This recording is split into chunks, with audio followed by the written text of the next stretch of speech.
नमस्कार, स्वागत है हमारे YouTube चैनल ज्ञान सिंह पे। मित्रों, आज हम आपको आरपीएफ कांस्टेबल के हिस्ट्री के पीवाईक्यू करवाएंगे, ठीक है। और ये पीवाईक्यू कितने रहेंगे? पीवाईक्यू आपके 50 पीवाईक्यू रहेंगे। इसके पहले मैंने पीवाईक्यू 50 क्वेश्चन और करवा दी हैं। अगर आप नहीं देखा तो आप उनको देख लीजिए और अपनी तैयारी को बेहतर बनाइए, ठीक है। एनटीपीसी वालों के लिए मैंने पॉलिटी के भी, वर्ल्ड जियोग्राफी के भी, हिस्ट्री के भी और तथा इंडियन जियोग्राफी के भी, इकोनॉमिक्स, ये सारे पीवाईक्यू करवा चुका हूँ तथा ऑफिशियल पेपर वहाँ पे सॉल्व करवा रहा हूँ। तो अगर आप एनटीपीसी वाले, ग्रुप डी वाले हैं तो हमारे चैनल से जुड़ सकते हैं, ठीक है। आप एक बार प्लेलिस्ट को देख सकते हैं। तो आज का पहला प्रश्न है, निम्नलिखित में से कौन the complete adventures of Feluda पुस्तक के लेखक है? तो कौन है? सत्यजीत रे, याद रखिएगा। 4 हमारे यहाँ से सही उत्तर होगा। अगला है, अपने धन के निष्कासित सिद्धांत में निम्नलिखित में से किसने कहा था कि ब्रिटेन भारत को पूरी तरह निष्कासित कर रहा था? तो किसने ये कहा था? दादा भाई नौरोजी ने, जिन्हें गोल्ड मैन ऑफ इंडिया के नाम से जाना जाता है। अगला है, भारत का राष्ट्रीय गीत किस पुस्तक से संकलित है? जो भारत का राष्ट्रीय गीत है किस पुस्तक से संकलित है, ये आपको बताना था। पुस्तक कौन सी? आनंद मठ है, ठीक है, याद रखिएगा, ठीक है। 30 है इसका सही उत्तर। अगला है, भारतीय स्वतंत्रता सेनानी की आत्मकथा वे आई एम एन एथिस्ट किसकी है? ये आत्मकथा किसकी है? कौन से स्वतंत्रता सेनानी की है? तो जवाहरलाल नेहरू की है। किनकी है? माफ कीजिए, किनकी ये आत्मकथा है? ये तो भगत सिंह की आत्मकथा। किसकी? भगत सिंह की आत्मकथा है, तो उनकी है। एक नंबर में सही उत्तर होगा। अगला है, एक पिता से उसकी पुत्री को पत्र निम्नलिखित में स्वतंत्रता सेनानियों में किसे लिखा गया था? तो किसे लिखा गया था? तो जवाहरलाल नेहरू जी को लिखा गया था। एक हमारे यहाँ से सही उत्तर होगा। अगला है, निम्नलिखित में से कौन उपन्यास रेत समाधि का लेखक है? तो कौन सा उपन्यास जो है रेत समाधि, इसका लेखक कौन है? तो इसके लेखक कौन है ये आपको बताना है। तो इसका सही उत्तर होगा ऑप्शन नंबर दूसरा, गीतांजलि सीरी। कौन है? गीतांजलि सीरी। बहुत उपन्यास पूछा जाता है, याद रखिएगा। अगला है, आंदोलन शुरू करने के लिए भारतीय राष्ट्रीय कांग्रेस के सत्र में भारत छोड़ो आंदोलन की पुष्टि की गई थी। तो कहाँ की गई थी भारत छोड़ो आंदोलन की पुष्टि? तो मुंबई में की गई थी। कहाँ? मुंबई में की गई थी। एक हमारे यहाँ से सही उत्तर होगा। अगला है, सरोजिनी नायडू ने भारतीय राष्ट्रीय कांग्रेस के अध्यक्ष की कार्य रूप में कार्य किया था। तो कब सरोजिनी नायडू ने भारतीय राष्ट्रीय कांग्रेस के जो अध्यक्ष बनी थी? तो कब बनी थी? 1925 में बनी थी। कब बनी थी? 1925 में बनी। तो यहाँ से एक हमारे यहाँ से सही उत्तर हो जाएगा, ठीक है। अगला है, देखिए सरोजिनी नायडू जी का जन्म कब हुआ था? तो सरोजिनी नायडू जी का जन्म जो 13 फरवरी 1879 को हैदराबाद में हुआ था। सरोजिनी नायडू एक कवि थी, नारीवादी और राजनीतिक कार्यकर्ता थी। सरोजिनी नायडू को भारत की कोकिला कहा जाता है। ये आपको कंफ्यूज नहीं होना, बहुत लोग कंफ्यूज हो जाते हैं यहाँ पर। देखिए, भारत की कोकिला सरोजिनी नायडू है और स्वर कोकिला ये लता मंगेशकर जी, ठीक है। सरोजिनी नायडू भारतीय राष्ट्रीय कांग्रेस की पहली महिला अध्यक्ष थी। तो भारतीय राष्ट्रीय कांग्रेस की पहली भारतीय महिला अध्यक्ष थी। अगर पूछा जाए भारतीय राष्ट्रीय कांग्रेस की पहली महिला अध्यक्ष तो एनी बेसेंट। अब भारतीय महिला अध्यक्ष तो बताना है आपको सरोजिनी नायडू, ठीक है। और ये किसी भी राज्य की पहली क्या भी थी? राज्यपाल भी थी, उत्तर प्रदेश की, ठीक है। सरोजिनी नायडू की कविताओं का संग्रह द गोल्डन थ्रेशोल्ड 1985 में क्या हुआ? 1905 में प्रकाशित हुआ था। अगला है, AMT जैक्सन की हत्या में शामिल होने के कारण किसे फांसी दे दी गई थी? तो किसे फांसी दे दी गई थी? तो किनको दे दी गई थी? तो दी गई थी कृष्ण जी गोपाल कर्वे। तो 4 हमारे यहाँ से एकदम से उत्तर होगा। अगला है, भारत में ब्रिटिश शासन के दौरान 1907 में जर्मनी में भारत का झंडा किसने फहराया था? तो जर्मनी में भारत में झंडा किसने फहराया था? तो भीखा जी कामा ने फहराया था। इन्हें भारत की जननी भी कहा जाता है। देखिए भीखा जी के बारे में कुछ खास बात है। सबसे पहले आप ये देख लीजिए, उस समय भारत का झंडा कुछ इस प्रकार का हुआ करता, आपको चित्र में देख रहा, इस समय वंदे मातरम लिखा रहता था। क्या? वंदे मातरम, ठीक है, उस समय हुआ करता था। धीरे धीरे जो अपने तिरंगे का स्वरूप है बदला है, मैं भी किसी वीडियो में आपको बताऊंगा, ठीक है। देखिए, उन्हें भारतीय क्रांति की जननी के रूप में जाना जाता। तो भारतीय क्रांति की जननी भीखा जी इनको कामा को जाना जाता था। उन्होंने पेरिस इंडियन सोसाइटी की स्थापना की थी। साल 1907 में जर्मनी के स्टटगार्ट में मैडम भीखा जी कामा ने भारत का झंडा फहराया था। विदेशी धरती पर भारतीय झंडा फहराने वाली पहली भारतीय महिला थी, याद रखिएगा। अगला है, बंगाल में भारत में ब्रिटिश शासन के संदर्भ में निम्नलिखित में से कौन गवर्नर के पद को बंगाल का गवर्नर जनरल पदोन्नत करने के बाद पहला गवर्नर बना था? तो कौन बना था? इसका सही उत्तर होगा ऑप्शन नंबर दूसरा, वारेन हेस्टिंग। कौन बना था? वारेन हेस्टिंग, याद रखिएगा। अगला है, निम्नलिखित में से किस अधिनियम के तहत कलकत्ता के स्थान पर दिल्ली को ब्रिटिश भारत की राजधानी घोषित किया गया था? तो कलकत्ता के स्थान पर भारत को ब्रिटिश राजधानी घोषित किया गया था, ठीक है, कलकत्ता के स्थान पर। तो कौन सा भारत की राजधानी घोषित करते ब्रिटिश सरकार किसके स्थान पर, ठीक है। तो ये कब किया गया था, किसके स्थान पर ये किया गया था? अगर इसकी सही बात करें तो ऑप्शन नंबर मार्ले मिंटो अधिनियम के द्वारा जो 1909 में जो हुआ था, तो वहाँ की कलकत्ता के आधार पर जो है भारत की दिल्ली को स्नातक कर दिया था। 1911 में ही भारत की राजधानी जो है दिल्ली बन गई थी। अगला है, गदर पार्टी की स्थापना में सोहन सिंह भगना, कांसीराम, हरमान सिंह टुंडीलाट और लाला हरदयाल द्वारा की गई थी। तो कब की गई थी? तो गदर पार्टी की स्थापना कब की गई थी? तो गदर पार्टी की स्थापना ये की गई थी, ऑप्शन नंबर दूसरा, ठीक है, 1913 में। अगला है, निम्नलिखित में कौन सा क्रांतिकारी अनुशीलन समिति से जुड़ा था? अब पहले मैं अनुशीलन समिति का पहले आपको बता देता हूँ कौन कौन जुड़ा था, फिर अनुशीलन समिति का मतलब समझाऊंगा।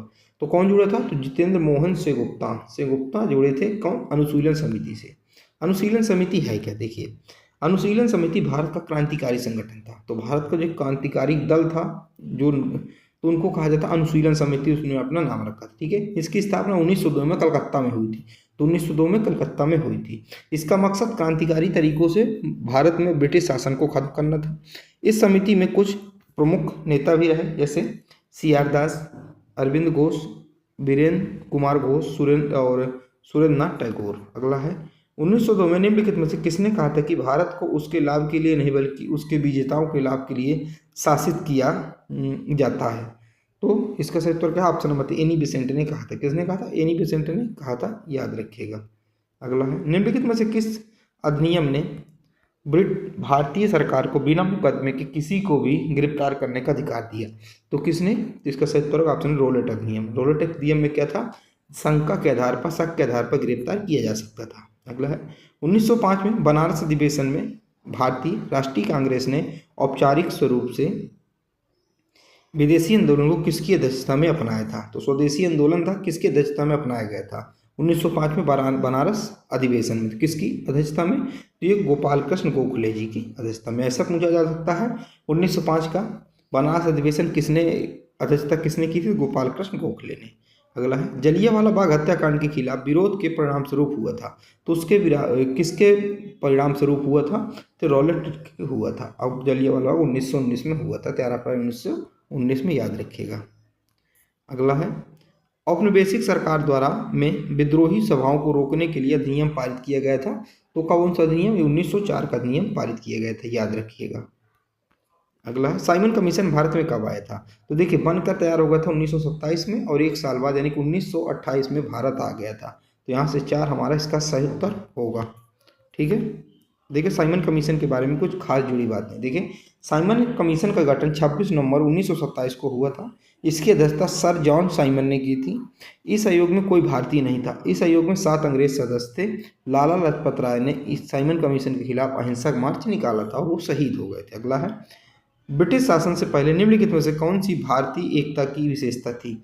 तो कौन सी भारतीय एकता की विशेषता थी? तो इसका सही उत्तर क्या होगा हमारा? इसका हमारा सही उत्तर होगा ऑप्शन नंबर दूसरा, स्वतंत्र अर्थव्यवस्था। तो यहाँ से दूसरा हमारा सही उत्तर होगा। अगला है, 1919 में महात्मा गांधी द्वारा विरोध किया गया कौन सा अधिनियम भारतीय लोगों की नागरिक स्वतंत्रता और लोकतांत्रिक अधिकारों पर सीधा हमला था?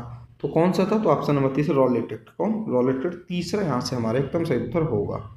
अगला है, निम्नलिखित में से कौन सा विकल्प महात्मा गांधी द्वारा आरंभ में किए गए असहयोग आंदोलन से संबंधित नहीं है? तो कौन सा नहीं? तो ऑप्शन नंबर 1, लाहौर में पूर्ण स्वराज के प्रस्ताव पर हस्ताक्षर। एक हमारे यहाँ से सही उत्तर होगा। अगला है, 12 मार्च 1930 को गांधी जी ने अपने 72 अनुयायियों के साथ से दांडी मार्च तक यात्रा शुरू किया था। कहाँ से? साबरमती से दांडी मार्च तक ये शुरू किया था। 4 हमारा यहाँ से सही उत्तर होगा। अगला है, गांधी इरविन समझौते पर किस वर्ष हस्ताक्षर किए गए थे? तो गांधी इरविन समझौते पर किस वर्ष से? 1931 में हस्ताक्षर किए गए थे। कब? 1931 में गांधी इरविन समझौते पर हस्ताक्षर किए गए थे। कब? देखिए, 1930, 31 और 32, ये 3 साल क्या हुआ था? ये 3 साल, तीनों साल गोलमेज सम्मेलन हुआ था। पहला हुआ था 1930 में। पहला जब 1930 में हुआ तो अंग्रेजों ने देखा कि कांग्रेस यानी कि कांग्रेस की तरफ से कोई नहीं आ रहा, तो फिर एक समझौता हुआ, गांधी इरविन समझौता। उसके बाद 1931 में जब दूसरा हुआ तो गांधी जी इसमें गए थे, और 1931 में फिर 30, 31, 32 में गांधी जी नहीं गए थे, ठीक है। और ये तीनों गोलमेज सम्मेलन में BR अम्बेडकर जी ने भाग लिया था, याद रखिएगा। अगला, महात्मा गांधी द्वारा दांडी मार्च किस वर्ष शुरू किया गया था? तो महात्मा गांधी द्वारा जो दांडी मार्च किस वर्ष शुरू किया गया था? 1930 में शुरू किया गया था। कब? 1930 में शुरू किया गया था, याद रखिएगा। अगला है, दिसंबर 2029 में भारतीय राष्ट्रीय कांग्रेस के अध्यक्ष जवाहरलाल नेहरू ने ब्रिटिश सरकार से अनौपचारिक रूप से मांग की थी? तो ब्रिटिश सरकार से किस अनौपचारिक रूप से मांग की थी? तो पूर्ण स्वतंत्रता की मांग किया था। 4 यहाँ से सही उत्तर होगा। अगला है, निम्नलिखित में से किस स्थान पर भारतीय राष्ट्रीय कांग्रेस ने पूर्ण स्वराज का प्रस्ताव पारित किया था? तो किस स्थान पर किया था? तो लाहौर स्थान पर किया था। एक यहाँ से सही उत्तर हो जाएगा। अगला है, 8 अप्रैल 1929 को भगत सिंह B.K. दत्त ने बम फेंका। इस घटना का उद्देश्य जैसा कि उनके पर्चे में बताया गया था मारना नहीं बल्कि बधिरों को सुनाना था। तो कहाँ बम फेंका था? तो इसका सही उत्तर होगा ऑप्शन नंबर 1, केंद्रीय विधानसभा में फेंका था। कहाँ? केंद्रीय विधानसभा में फेंका था। अगला है, निम्नलिखित में से कौन रहनुमाई मस्जिद सभा से संबंधित नहीं है? तो कौन सा संबंध नहीं है? तो इसका सही उत्तर होगा ऑप्शन नंबर 1, सैयद अहमद खान। एक यहाँ से हमारा सही उत्तर होगा। अगला है, भारतीय स्वतंत्रता का पहला युद्ध सिपाही विद्रोह कब शुरू हुआ था? तो सिपाही विद्रोह कब शुरू हुआ था? 1857 में शुरू हुआ था। 1857 की क्रांति आपको पता होगा। तो कब? ये 1857 में शुरू हुआ था। दूसरा हमारे यहाँ से एकदम सही उत्तर होगा। अगला है, निम्नलिखित में से किस वर्ष में मार्ले बेंटो सुधारों के नाम पर शाही विधानसभा चुनाव में अलग अलग निर्वाचन क्षेत्रों की शुरुआत की गई थी? तो किस अधिनियम, किस मार्ले मांटो सुधारों के तहत किया गया था? तो किसके तहत किया गया था? तो ऑप्शन नंबर 3 इसका सही उत्तर हो जाएगा, भारतीय परिषद अधिनियम 1909। अगला प्रश्न है, 1829 में जारी हुए प्रसिद्ध विनिमय जिसमें सती प्रथा को गैर कानूनी घोषित किया गया और अदालतों द्वारा दंडनीय बनाया गया, ठीक है, भारत के किस गवर्नर जनरल ने जारी किया था? तो किसने जारी किया था? सती प्रथा, ठीक है, तो इसको दंडनीय बनाया और गैर कानूनी घोषित किया गया था। किसने किया था? तो ये विलियम बेंटिंग ने। किनके द्वारा? विलियम बेंटिंग के द्वारा किया गया था। ऐसे ही पूछा जा सकता है, 1829 में जब सती प्रथा पर रोक लगी थी तो उस समय गवर्नर जनरल कौन थे? तो उस समय कौन थे? तो विलियम बेंटिंग थे। अगला है, ब्रिटिश शासन के दौरान भारतीयों के लिए निम्नलिखित में से किसे व्यापक रूप से स्वर्ग से प्राप्त सेवा माना जाता था? स्वर्ग से प्राप्त सेवा, ये भारतीय सिविल सेवा जैसे ICS, ठीक है, तो 4 यहाँ से सही उत्तर हो जाएगा। अगला है, निम्नलिखित में से कौन सा समझौता 1932 के संप्रदाय निर्णय के बाद हुआ था? तो कौन समझौता हुआ था? ऑप्शन में गांधी अम्बेडकर समझौता हुआ था। कौन सा? गांधी अम्बेडकर समझौता हुआ था। अगला है, 1930 में शुरू हुआ कौन सा महत्वपूर्ण कार्यक्रम भारतीयों को स्वतंत्रता के लिए अहिंसक आंदोलन में शामिल होने के लिए प्रेरित करने के लिए एकजुट करने में उन्हें महत्वपूर्ण भूमिका निभाता था? कौन सा? ऑप्शन नंबर 1, नमक सत्याग्रह। कौन सा? नमक सत्याग्रह। अगला है, 1916 में भारतीय होम लीग का स्थापना करने वाले प्रसिद्ध ब्रिटिश समाज सुधारक का क्या नाम था? तो उनका क्या नाम था? तो एनी बेसेंट थी। क्या नाम था? एनी बेसेंट थी, याद रखिएगा। अगला है, निम्नलिखित में से कौन सा क्रांतिकारी 1928 में दिल्ली के फिरोज शाह कोटला में स्थापित Hindustan socialist Republican association HSRA के संस्थापकों में से एक था? तो कौन सा था? तो 89 का सही उत्तर होगा ऑप्शन नंबर 3, भगत सिंह। कौन? भगत सिंह, याद रखिएगा।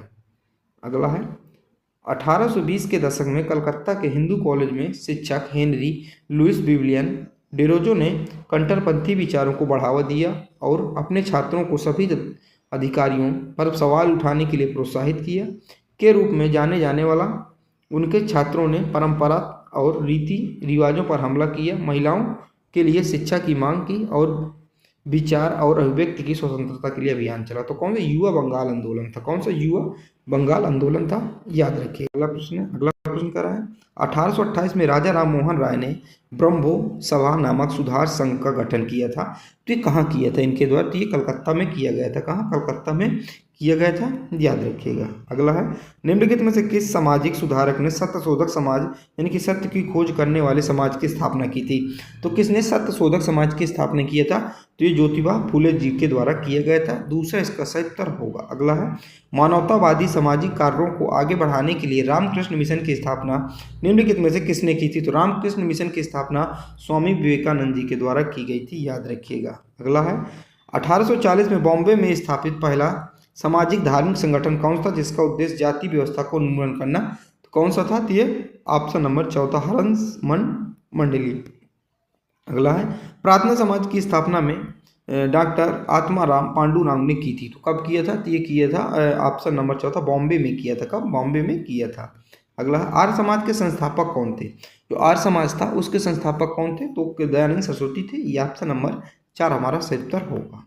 देखिए, आर्य समाज के बारे में कुछ महत्वपूर्ण बातें यहाँ से प्रश्न बनते हैं, इसलिए आप इसको देख लीजिए।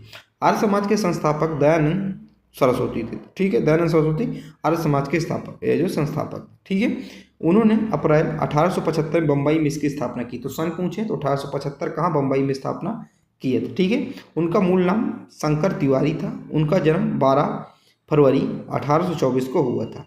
उन्होंने 1876 में स्वराज शब्द का प्रयोग भारतीयों के लिए भारत के रूप में किया था। ठीक है, अगला है महात्मा फुले द्वारा लिखित और वर्ष 1873 में प्रकाशित जाति व्यवस्था की पहली आलोचनाओं में से एक थी। तो कौन सी थी? तो इसका नाम था, पुस्तक का नाम था गुलामगिरी। किनके द्वारा लिखी गई थी? महात्मा फुले जी द्वारा लिखी गई थी गुलामपुरी। कौन सी? गुलामगिरी, याद रखिएगा। अगला है 1856 में पारित हुए पहले हिंदू विधवा पुनर्विवाह नियम निम्नलिखित में से किस समाज सुधारक के प्रयासों को श्रेय दिया जाता है? तो ये किनको दिया जाता है? तो ईश्वरचंद विद्यासागर जी को दिया जाता है। अगला है ब्रिटिश सरकार ने 1856 में एक कानून पारित किया। यह निम्नलिखित में से किस सामाजिक सुधार के लिए था? तो किस सामाजिक सुधार के लिए? विधवा पुनर्विवाह के लिए था। कौन सा? विधवा पुनर्विवाह के लिए था। दूसरा सही उत्तर होगा। अगला है 19वीं शताब्दी के भारतीय समाज सुधारकों में से निम्नलिखित में से कौन सा कथन गलत है? तो कौन सा कथन इनमें से गलत है? तो पहला गलत है, क्या है कथन? ईश्वरचंद विद्यासागर ब्रह्म समाज के संस्थापक। तो चूंकि ये गलत है, मैंने अभी यहीं पर बताया किसके थे, अभी मैंने आपको बताया। ठीक है, तो हिंदू विवाह में इन्होंने अपना योगदान दिए थे, इनकी स्थापना इन्होंने नहीं किया था। तो ठीक है, तो इस प्रकार मैंने आपको इसमें करवा दिए 50 प्रश्न, और ये पार्ट सेकंड था, फर्स्ट पार्ट में करवा चुका हूँ। RPF कांस्टेबल PYQ, हिस्ट्री के PYQ आपको पता है। आपके जो पेपर है 2 मार्च से 20 मार्च तक की होने की डेट आ गई है, ऑफिशियल डेट। तो आप अपनी तैयारी को बेहतर बनाइए। इसी के साथ में आपको जियोग्राफी भी करवा दूंगा, इकोनॉमिक्स भी करवा, सारी चीज़ें करवा दूंगा चैप्टर वाइज। जय हिंद, जय भारत।